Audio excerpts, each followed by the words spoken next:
Are you anxious, stressed, mind racing? Do you have trouble sleeping? Are you looking for healthy ways to cope? Join Spiwe Jefferson, certified mindfulness practitioner and lawyer, and learn to apply mindfulness meditation to the challenges of everyday life. Harness the power of mindfulness meditation to live and work to your highest and best purpose, starting with just 5 minutes a day.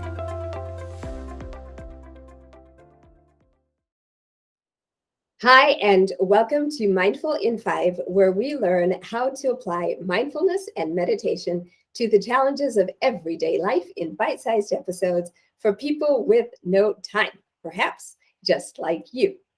My name is Spiwe Jefferson, and today I would like to give you a tool that you can use to gain better clarity into your relationships and hopefully better manage holiday stress. It is the Mindful in 5 relationship triangle, not to be confused with the love triangle. It may not be quite as exciting as the love triangle, but hopefully a bit more helpful for you. This is part of our holiday stress management series. So if you missed it, I encourage you to listen to or watch last week's episode where we unpack a strategy to help you manage relationship access. And the week before that, we explored the mindful hug as an effective coping tool, particularly for you introverts, if you find yourself surrounded by a lot of people over the holiday season. If you're listening to the podcasts, that's great. However, for these tools and strategies, I encourage you to watch the videos, which you can find at on the website at mindfulin5.com or spiwejefferson.com /videos, because there are visuals that you will find helpful in understanding the concepts that we are unpacking as we go. So let us talk about this relationship triangle.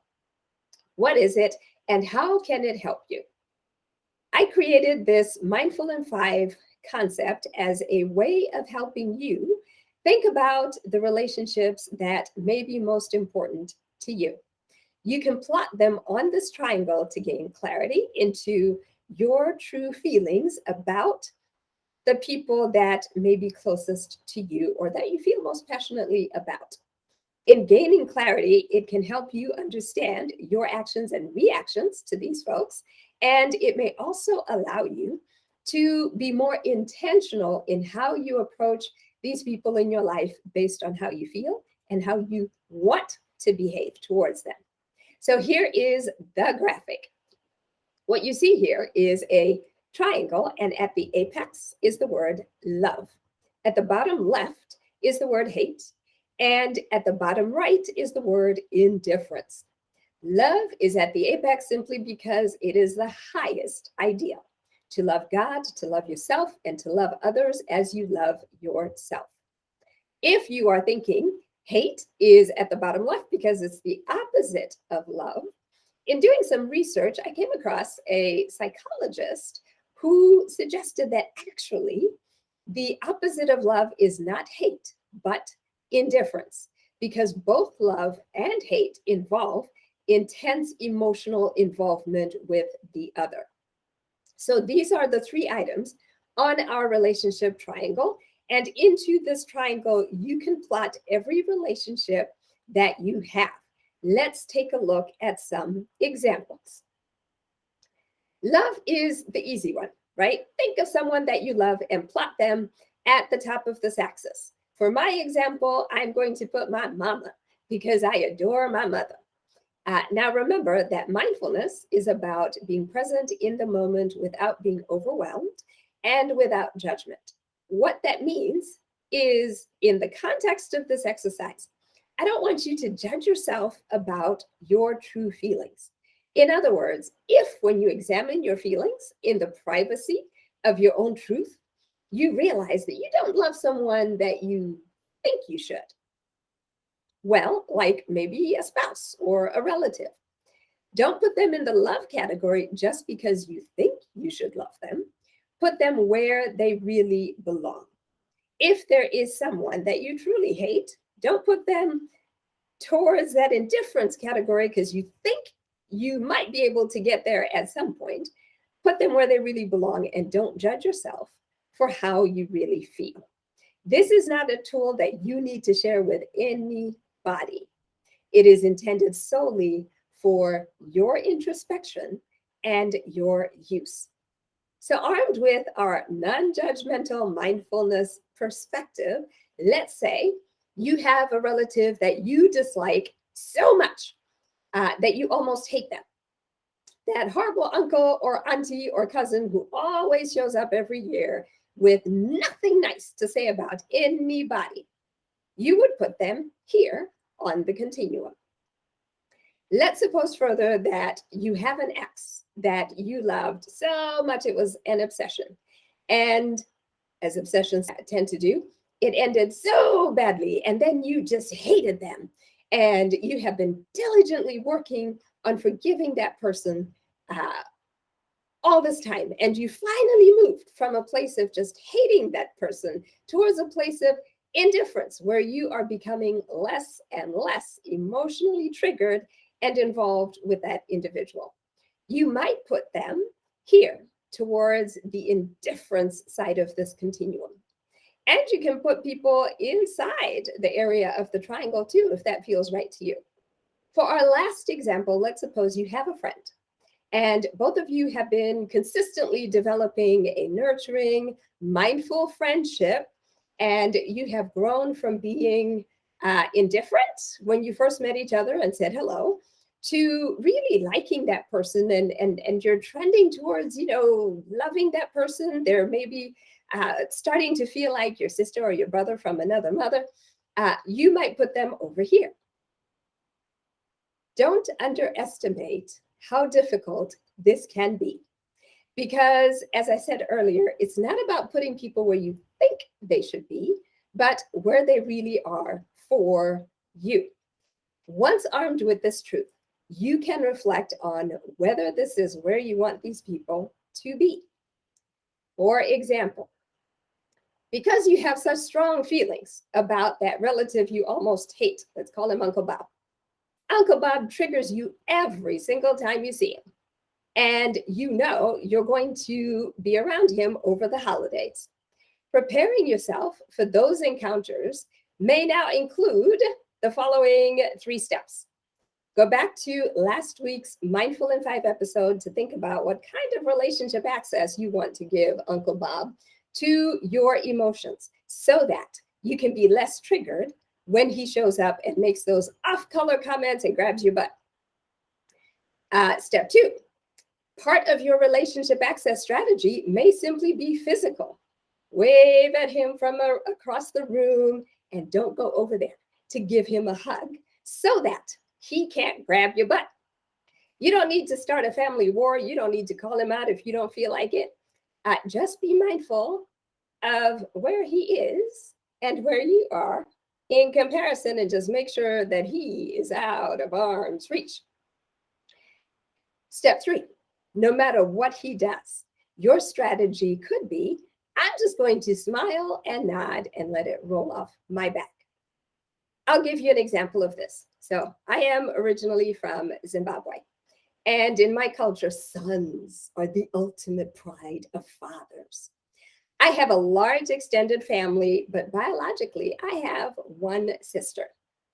When my grandmother, my paternal grandmother, lived with us decades ago, she would ask my mother almost every day, Rosemary, when are you going to have some sons? You know, these girls are no good. You need to have some sons. And as a teenager, I would hear my grandmother and I would just laugh because there's nothing she could say that would convince me I wasn't a real child, right? And my mother, on the other hand, would fly into a rage. And she would mumble something because in my culture, you have to respect your elders. So she couldn't talk back to my grandmother. So what she would do instead is she would go to my father, her husband, and she would stomp and she would yell at Henry, you need to talk to your mother and you need to tell her blah, blah, blah, blah, blah. And my mother would go off. And my dad and I kind of took the same approach. We just kind of laughed because that was grandma, and she was just kind of eccentric. She was, in her 70s, 80s, whatever the age was. We just took it in stride.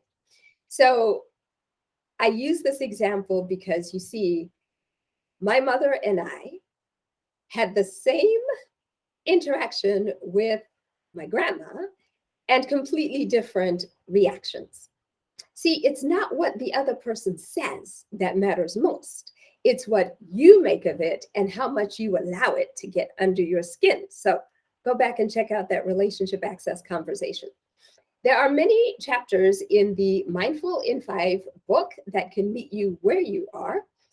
But in particular, for purposes of this conversation, I would draw your attention to Dark Chapter 8 on harboring resentment. So you see that icon that shows you are in the dark season. So you can open this book on any given day, on any given page, and you'll know exactly what season you are in.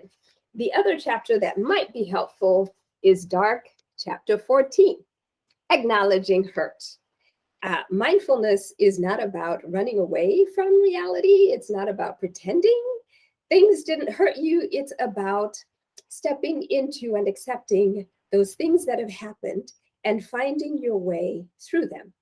The final chapter that might be helpful for this conversation is Day Chapter 11. Let's see, what is Day Chapter 11? Oh, yes. Love anyway. You can behave in a loving way anyway, no matter how badly people behave, because God lovers, you know this. Our Bible says, well, you can love anybody who's nice to you, right? But it takes true grit and character and challenge to love people who hate you. And that is one of the things that you can choose. Hopefully, there are not that many people that you hate, but you can choose to love them anyway. So these are the 3 chapters. I would suggest pick up a copy of the book and choose your own adventure. Pick the chapter that works best for you. But these are the ones that seem, at least to my mind today, to be most relevant to the work that we are doing on our Mindful in 5 triangle. So I encourage you to use the Mindful in 5 triangle as part of your coping strategy this holiday, and take an intentional approach to managing your relationships and your interactions over the Christmas holiday, with the goal of having a more peaceful holiday season where your emotional equilibrium is much more stable, resulting in greater joy and peace this holiday season.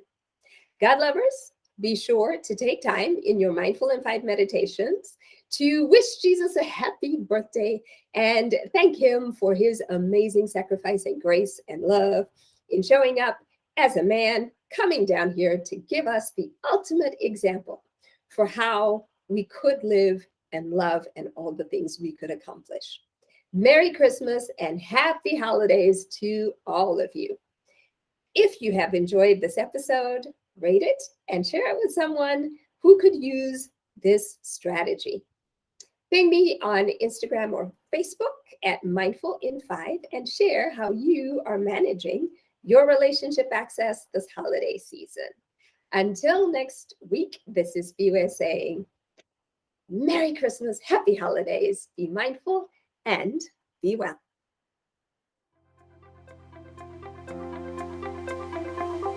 Thank you for listening to Mindful in 5. If you enjoyed it, follow and rate it on your favorite podcast platform or on trustpilot.com. Get your copy of the book Mindful in 5 from Amazon.com or mindfulin5.com today.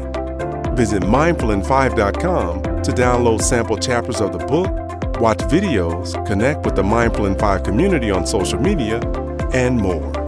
Until next time, be mindful and be well.